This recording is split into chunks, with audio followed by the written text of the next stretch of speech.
Dans cette vidéo, nous allons utiliser le logiciel Plaxis 2D pour modéliser et analyser le comportement d'un sol. En contact d'une semelle rectangulaire non ancrée, les dimensions de la semelle sont de 2 mètres de longueur, 4 mètres de largeur et 0,25 mètres d'épaisseur. Avec une charge verticale uniforme, appliquée de 50 kN par mètre, suivie d'une charge horizontale de 20 kN par mètre, et enfin, une charge verticale supplémentaire de 500 kN par mètre. Objectif de l'analyse. Évaluer la réponse du sol, déformation et contraintes. Étudier la distribution des pressions sous la semelle. Prendre en compte les propriétés géotechniques du terrain. Étape pour démarrer votre projet dans Plaxis. 1. Créer un nouveau projet. Lancez Plaxis et cliquez sur Start New Project pour démarrer une nouvelle modélisation. Donnez un titre à votre projet. Dans la fenêtre qui s'ouvre, entrez un nom clair et descriptif. Par exemple, Analyse fondation superficielle. Configurez le modèle. Cliquez sur l'onglet Modèle. Vérifiez les unités sélectionnées, par exemple, mètres, kilonewton, pour vous assurer qu'elles correspondent à votre projet. Ajustez les dimensions du contour pour définir les limites de la zone d'étude. Si nécessaire, modifiez la taille de la fenêtre de saisie du dessin pour qu'elle corresponde à votre géométrie. Validez les paramètres. Une fois tout configuré, cliquez sur OK pour enregistrer vos réglages et passer à la modélisation. Phase 1. Création des sols et paramétrage des matériaux. Étape 1. Création des sols pour commencer. Ajoutez un élément de sondage en sélectionnant l'icône Borehole et en effectuant un double clic dans la zone de modélisation. Cela ouvre la fenêtre dédiée à la création des sols. Étape 2. Définir une couche de sol dans la fenêtre de création. Ajoutez une couche de sol en cliquant sur Add. Définissez ensuite ses limites en spécifiant les niveaux de haut, top, et de fond, bottom. Étape 3. Configurez les propriétés du sol paramétré. Les caractéristiques des sols de deux façons. Avec l'icône Plus pour créer un nouveau matériau. Via l'icône à gauche pour accéder aux réglages détaillés. Dans la configuration, fenêtre 1, indiquez le modèle de matériau, les conditions de drainage et les poids spécifiques. Fenêtre 2, renseignez les paramètres avancés comme le module de déformation, le coefficient de Poisson, la cohésion et l'angle de frottement. Les modules de cisaillement, G, et eudométrique sont calculés automatiquement. Dans cette analyse, vous pouvez ignorer les écoulements d'interface et souterrains une fois terminé et cliquer sur OK pour valider et créer le matériau. Étape 4. Paramétrer la semelle et les interfaces. Ajoutez ensuite les caractéristiques de la semelle. Cliquez sur Show Materials. Sélectionnez Soil and Interfaces. Puis, créez une nouvelle interface. Configurez les propriétés de la semelle, comme résultat final vu. Avez créé deux matériaux, une couche d'argile, modèle Moore-Coulomb, dans des conditions drainées, une semelle, modèle élastique, non poreuse. Ce tableau présente les caractéristiques principales de la couche d'argile et de la semelle. Passons maintenant à la phase suivante pour créer la structure. Adaptez les dimensions par la modification de l'intervalle d'accrochage. Pour correspondre aux dimensions souhaitées, changez à 0,25 mètres. Tracez la semelle.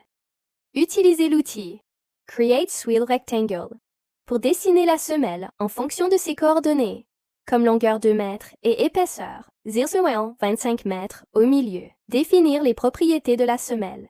Attribuer au polygone. Créer le matériau et ses caractéristiques spécifiques. Ajouter la charge verticale. Créer une charge ponctuelle verticale, centrée avec l'outil Create Point Load. Passons à la phase 3. Maillage de la structure. Cette étape est essentielle pour garantir la précision des résultats. En fonction des exigences de l'analyse, dans Plaxis, le choix du maillage repose sur plusieurs critères: la géométrie du modèle, les conditions aux limites, les gradients de contrainte ou de déformation anticipés. Pour des zones critiques, comme sous la semelle. Un maillage plus dense est recommandé afin d'améliorer la précision des calculs. Les étapes pour générer le maillage sont: cliquez sur Generate Mesh pour créer le maillage. Sélectionnez l'option de maillage fin pour garantir une meilleure définition. Visualisez le maillage en cliquant sur l'icône dédiée située à gauche. La figure suivante illustre le maillage, Connectivity Plot, de la couche d'argile et de la semelle. Phase 4. Conditions d'écoulement, Flow Condition. Dans cette étape, le niveau de l'eau est fixé à une profondeur de 4 mètres. Phase 5. Construction par étape. Stage construction. La construction se déroule en plusieurs phases, à partir de la phase initiale, où ni la semelle ni les charges ne sont encore visibles. Phase 1. Construction de la semelle. Ajoutez une phase après la phase initiale. Activez la semelle en cliquant sur le bouton d'activation à gauche. Phase 2. Application de la charge verticale. Activez la charge et définissez sa valeur, 50 kN en mètres. 3. Phase 3. Ajout d'une charge horizontale. Activez la charge et définissez sa valeur, 20 kN en mètres. 4. Phase 4. Création d'une nouvelle phase de la phase 2. Double-cliquez sur la phase de référence. Cliquez sur Ajouter une phase pour créer une nouvelle étape. Définissez la charge verticale appliquée à cette phase, 500 kN en mètres. Phase 6. Calcul l'outil. Select Points for Curve permet de suivre l'évolution des résultats, déplacements, contraintes, déformations, à des points spécifiques du modèle. Cela facilite l'analyse des comportements locaux du sol ou de la structure et améliore l'interprétation des données issues des simulations. Les étapes commencent par création d'un point pour la courbe. Entrez les coordonnées du point d'intérêt dans la section Point of Interest, Coordinates. Cliquez sur Search Closest pour trouver le point le plus proche. Cochez le point sélectionné, qui apparaîtra dans le schéma Connectivity Plot 2 et renommez le point pour une meilleure analyse. Double-cliquez sur le point dans la liste. Modifiez son nom dans la fenêtre qui s'ouvre. Confirmez pour enregistrer ce nom personnalisé. Ce point permet d'évaluer le contact sol-structure. Au centre de la semelle, sous la charge centrée. 3. Mise à jour des modifications. Cliquez sur Update en haut de la fenêtre pour appliquer les changements. La fenêtre se ferme automatiquement et vous retournez à l'écran principal de Plaxis. Fin. Ces étapes permettent une analyse précise et personnalisée des résultats dans les points critiques du modèle. Dernière phase. Le calcul avant de lancer le calcul. Assurez-vous que toutes les phases du modèle sont correctement configurées, bien définies et activées. Lancez le calcul. Cliquez sur l'icône Calcul pour démarrer le processus. Une fois le calcul terminé, cliquez sur View Calculation Results pour afficher et analyser les résultats. Une fenêtre s'ouvre avec les données calculées, permettant une analyse détaillée. Pour examiner l'impact de chaque phase, sélectionnez une phase spécifique dans le menu en haut de l'écran. Évaluation de la déformation maximale. Sous chaque schéma, l'option Deformed Mesh Maximum Value affiche la déformation maximale de la maille. Cette information permet d'identifier les zones critiques, de visualiser les déplacements ou déformations subies et d'évaluer le comportement global du sol et de la structure sous charge. Déplacement incrémental et comportement du sol. Le déplacement incrémental mesure l'évolution progressive des déplacements à chaque étape de calcul.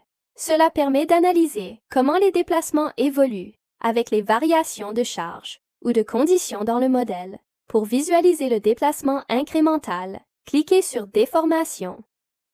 Sélectionnez Incremental Displacement. Choisissez 2A pour afficher les déplacements incrémentaux dans le modèle. Rupture du sol sous la fondation. Lorsque la charge appliquée dépasse la capacité portante du sol, une rupture localisée se forme, souvent représentée par une bulle ou zone de déformation sous la fondation. Selon Terzaghi, le sol sous la semelle supporte la charge appliquée. Si cette charge dépasse la capacité portante, une déformation plastique apparaît, entraînant la rupture. Pour évaluer ce comportement, on trace la courbe de Incremental Displacement en fonction de la somme des moments par stade. Somme M stage. Analyse des phases de construction. Phase 1 à 3. Somme M stage. 1. Indiquant que les déséquilibres sont résolus. Phase 1. Création de la semelle. Phase 2. Application d'une charge verticale de 50 kN/m. Phase 3. Application d'une charge horizontale de 20 kN/m. Phase 4. Somme M stage. 0,149. 54,9%. Indiquant un déséquilibre résolu à 54,9%. Ce déséquilibre résulte d'une augmentation de la charge verticale de 50 kN/m à 500 kN/m. La charge maximale Fmax atteinte est 297,1 kN/m, calculée comme Fmax moins 50 plus 550,549. Cette valeur correspond à la limite de rupture du sol. Analyse en contrainte effective. Pour évaluer l'influence de l'eau et affiner l'analyse, suivez ces étapes. 1. Ajustement du niveau d'eau. Cliquez sur l'icône Swile pour modifier les paramètres. Double-cliquez sur le forage Borehole pour accéder à la fenêtre d'édition. Réglez le niveau d'eau à 4 mètres. Pause. Modification du maillage. Passez à un maillage plus fin pour augmenter la précision des calculs. Calcul et révision du déplacement incrémental.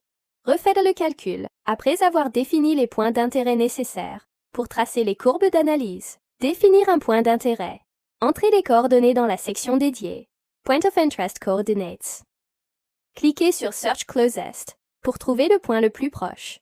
Cochez le point proposé qui sera affiché sur le Connectivity Plot, car résultats et observations. En élevant le niveau d'eau. Pour les 3 premières phases en milieu humide, la somme M stage se rééquilibre à 1, indiquant que les déséquilibres liés à la construction sont résolus. Cependant, pour la phase 4, augmentation de la charge verticale de 50 kN par mètre à 500 kN par mètre, la somme M stage atteint seulement 0,311, 38,11%. Charge maximale Fmax atteinte 50 plus 550, 0,3811, de 21,5 kN par mètre. À cette charge, le sol atteint sa limite de rupture. En conclusion, on peut dire que l'analyse en contrainte effective a permis de mettre en lumière les différences de comportement du sol entre les états secs et saturés, en intégrant l'influence de l'eau sur la capacité portante. Dans les 3 premières phases, que ce soit en milieu sec ou saturé, la somme M stage atteint 1, ce qui indique que les déséquilibres générés par la construction sont complètement résolus. Cela signifie que l'eau n'a pas d'effet significatif sur ces phases, où les charges appliquées restent modérées.